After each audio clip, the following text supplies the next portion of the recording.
This channel does not promote any violent, harmful, or illegal activities. All content provided by this channel is meant for an educational purpose only. বাংলাদেশের বিভিন্ন প্রান্তে প্রকাশ্যে হিন্দু নিধনযজ্ঞ চলছে। গত সপ্তাহে দুদেশের বিদেশ সচিব পর্যায়ের বৈঠকে সংখ্যালঘুদের উপর হামলা নিয়ন্ত্রণে ঢাকাকে কড়া বার্তা দিয়েছিল দিল্লি। কিন্তু তারপরেও যে ছবিটা বদলায়নি বাংলাদেশে, বরং বাংলাদেশে কট্টরপন্থীদের হিন্দু বিদ্বেষের আরো ভয়াবহ ছবি প্রকাশ্যে। এবার বাংলাদেশে শিশু সহ মাকে ঝুলিয়ে দিল কট্টরপন্থীরা। বাংলাদেশের দিনাজপুরে হাড়হিম করা হত্যাকাণ্ড। অভিযোগ, প্রথমে জোর করে ধর্ম বদলের চেষ্টা হয়, তাতে বাধা দেওয়ায় আক্রোশের বশেই এই খুন। ধর্মান্ধতা যে কত ভয়ঙ্কর হতে পারে এবং মৌলবাদ যে কিভাবে তার থাবা মানবতার ওপর বসাতে পারে, এই ছবিটা তার সবচেয়ে বড় প্রমাণ। মা এবং শিশু উভয়কেই ঝুলিয়ে দেওয়া হচ্ছে।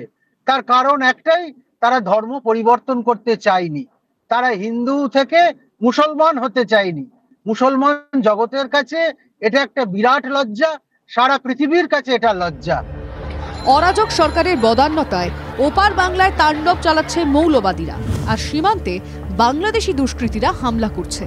অভিযোগ, মুর্শিদাবাদের ভগবানগোলার আখেরিগঞ্জ নির্মলচরে হামলা চালায় বাংলাদেশের দুষ্কৃতীরা। পদ্মার মাঝে নির্মলচর ভারতীয় ভূখণ্ড, সেখানে চাষ করছিলেন ভারতীয় কৃষকরা। সেই সময় পদ্মা পেরিয়ে আসা কয়েকজন বাংলাদেশি হামলা চালায় বলে অভিযোগ। আহত দুজন বহরমপুর মেডিকেল কলেজ হাসপাতালে চিকিৎসাধীন। বাংলাদেশি দুষ্কৃতীদের হামলার জেরে মুর্শিদাবাদের ভারত বাংলাদেশ সীমান্তে বিএসএফ এর টহল আরও জোরদার হয়েছে। তাও ফাঁক গলে এপারে অনুপ্রবেশের ঘটনা ঘটেছে। নদিয়ার হাঁসখালিতে বাংলাদেশি 4 অনুপ্রবেশকারী গ্রেফতার। পুলিশের জালে আন্তর্জাতিক মানব পাচার চক্রের দালালো। পুলিশ সূত্রে খবর, হাঁসখালির রামনগর 1 পঞ্চায়েতের বরচুপড়িয়া এলাকার বাসিন্দা আনোয়ারা বিশ্বাস 1 মাস আগে তার বাড়িতেই আশ্রয় নিয়েছিল 4 বাংলাদেশি। শুধু তাই নয়, কাজের খোঁজে 1 মাস মুম্বাইয়ে কাটিয়ে সম্প্রতি অনুপ্রবেশকারীরা হাঁসখালিতে ফেরে। গোপন সূত্রে খবর পেয়ে হানা দিতেই পুলিশের হাতে ধরা পড়ে বাংলাদেশি অনুপ্রবেশকারী। এরা অলরেডি 1 মাস আগেই এরা ভারতে ইন্ডিয়াতে এসে প্রবেশ করেছে, করে 1 মাস মুম্বাইতে গিয়ে বিভিন্ন জায়গায় লেবারের মতো কাজ করেছে। কিভাবে এরা যা যা ইন্ডিয়ান যে ভোটার কার্ড, আধার কার্ড, পাসপোর্ট এসব বানানোর ব্যবস্থা সুযোগ এরা করে দেবে। সেই মোতাবেক এরা যারা অভিযুক্ত যারা আছে, এরা মুম্বাইতে যায়, কাজকর্ম করার পরে আবার এই আনোয়ারা বিশ্বাসের বাড়িতে ফিরে আসে। গত 1 মাসে নদিয়ার ধানতলা, গাংনাপুর ও হাঁসখালি থেকে 32 জন বাংলাদেশি অনুপ্রবেশকারীকে গ্রেফতার করেছে পুলিশ। একই সঙ্গে পুলিশের জালে 19 জন দালাল। ফলে সীমান্তে নজরদারি নিয়ে প্রশ্ন উঠছে। সেই সঙ্গে আশঙ্কা, ঢিলেঢালা সীমান্তের সুযোগ নিয়ে জঙ্গিরাও এপারে চলে আসছে না তো। Bureau report, TV9 Bangla. 6 দিন পেরিয়ে গেছে, প্রমোটার পিটিয়ে এখনো বেপাত্তা বাগুইআটি কাউন্সিলর সমরেশ চক্রবর্তীর খোঁজে দীঘায় রাতভর তল্লাশি চালালো পুলিশ। কিন্তু দীঘা থেকে খালি হাতেই ফিরতে হলো পুলিশকে। নিশ্চয়ই আপনাদের মনে আছে, বাগুইআটিতে প্রমোটারকে বন্দুকের বাঁট, লোহার রড দিয়ে মারধরের অভিযোগ উঠেছিল বিধাননগর পুর নিগমের 9 নম্বর ওয়ার্ডের কাউন্সিলরের বিরুদ্ধে। তাকেই গত 6 দিন ধরে খুঁজছে পুলিশ, কিন্তু এখনো তার খোঁজ নেই। সহকর্মী রঞ্জিত রয়েছেন আমাদের সঙ্গে, রঞ্জিতের কাছে জানার চেষ্টা করবো। রঞ্জিত, পুলিশ দীঘাতে গিয়েছিল, তার আগে আমরা পুলিশকে দেখেছিলাম আলিপুরদুয়ার, শিলিগুড়িতেও যেতে। এখনো পর্যন্ত 6 দিন পেরিয়ে গেল, কোথায় এই কাউন্সিলর? দেখো, এখন যে প্রমোটার কিশোর হালদারের কে যে মারধর এবং রক্তাক্ত করে বন্দুকের বাট দিয়ে মেরে রক্তাক্ত করে দেওয়ার ঘটনায় কিন্তু এখনো পর্যন্ত, গত রবিবারের ঘটনা হলেও এখনো পর্যন্ত কিন্তু মূল অভিযুক্ত অর্থাৎ বিধাননগর পৌর নিগমের 9 নম্বর ওয়ার্ডের কাউন্সিলর এবং তথা ছাত্র নেতা গোবিন্দ দাস কিন্তু অধরা।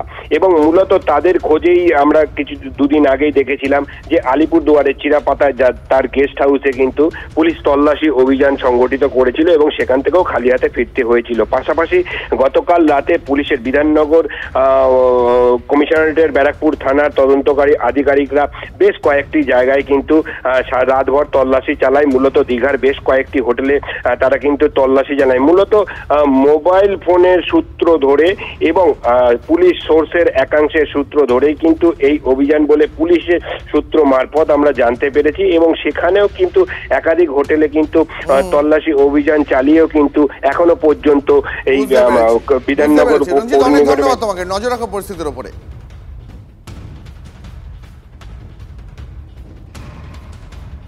প্রমোটারকে পেটানোর পর কেটে গেছে 6 দিন, এখনো পর্যন্ত অভিযুক্ত কাউন্সিলরের কোনো খোঁজ নেই। দীঘাতে গিয়েছিলেন তদন্তকারীরা, কিন্তু সেখান থেকেও খালি হাতেই ফিরতে হলো তাদের।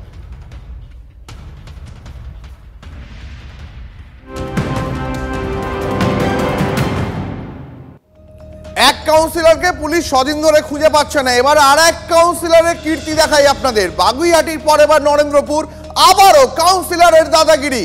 দোকানে চড়াও হয়ে ব্যবসায়ী ছেলেকে মারধর, লক্ষ লক্ষ টাকা লুটের অভিযোগ, গায়ের জোরে দোকানে তালা লাগিয়ে দেওয়ার অভিযোগ, নতুন কাউন্সিলরের বিরুদ্ধে অভিযোগ। আরো বিস্তারিত জানাবেন আমাদের সহকর্মী সত্যজিৎ রয়েছেন আমাদের সঙ্গে টেলিফোন লাইনে। সত্যজিৎ, এখনো পর্যন্ত এই কাউন্সিলরের বিরুদ্ধে কি অভিযোগ উঠছে? দেখো, যতটুকু জানা যাচ্ছে যে নরেন্দ্রপুর স্টেশন রোডে একটি দোকানে ঢুকে হামলা চালানোর অভিযোগ রাজপুর সোনারপুর পুরসভার 7 নম্বর ওয়ার্ডের কাউন্সিলর রঞ্জিত মণ্ডলের বিরুদ্ধে। জোর করে এই সম্পত্তির দখল করতেই তিনি এই হামলা চালিয়েছেন বলে অভিযোগ করছেন সুব্রত সরকার এবং তার ছেলে।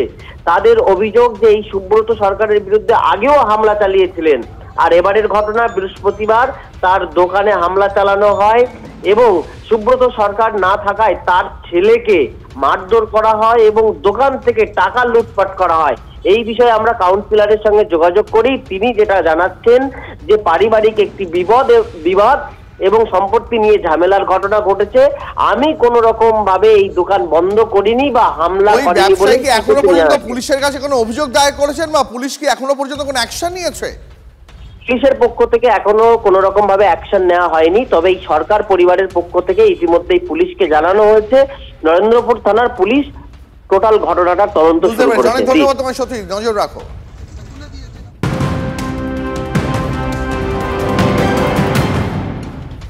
আর এবার যে খবরে নজর রাখবো, বাংলাদেশের হিংসার আবহেই পশ্চিমবঙ্গে ঝটিকা সফরে স্বরাষ্ট্রমন্ত্রী অমিত শাহ আজ সকাল 10:30টায় নেপাল এবং ভুটানের সীমান্ত রক্ষাকারী সশস্ত্র পুলিশ বাহিনীর অনুষ্ঠানে যোগ দেবেন তিনি। আরো বিস্তারিত জানাবেন প্রসেনজিৎ রয়েছেন আমাদের সঙ্গে টেলিফোন লাইনে। প্রসেনজিৎ, দেখো, গতকাল রাতেই স্বরাষ্ট্রমন্ত্রী বাগডোগরা বিমানবন্দরে নামেন এবং সুকনায় তিনি রাত্রিবাস করেন। আর কিছুক্ষণ পর ঠিক 10:30 নাগাদ তিনি রানীডাঙ্গা এলাকায় এসে পৌঁছাবেন এবং সেখানে এসএসবি রেজিং ডে উপলক্ষে একটি অনুষ্ঠানে যোগ দেবেন এবং সেখান থেকে তিনি বার্তা দেবেন উত্তর পূর্বাঞ্চল এবং বাংলাদেশ অশান্ত সেই জায়গা থেকে ভারতের এই অংশ চিকেন নেক করিডর। ফলে সব মিলিয়ে কিন্তু সবাই তাকিয়ে আছেন অমিত শাহ কি বার্তা দেন। বাংলাদেশে যে সংখ্যালঘু হিন্দুরা যারা আক্রান্ত তা নিয়ে কোনো বার্তা দেন কিনা, সব মিলিয়ে কিন্তু নজর রয়েছে রানীডাঙ্গা এই অমিত শাহের অনুষ্ঠানে। একেবারে অনেক ধন্যবাদ তোমায় প্রসেনজিৎ।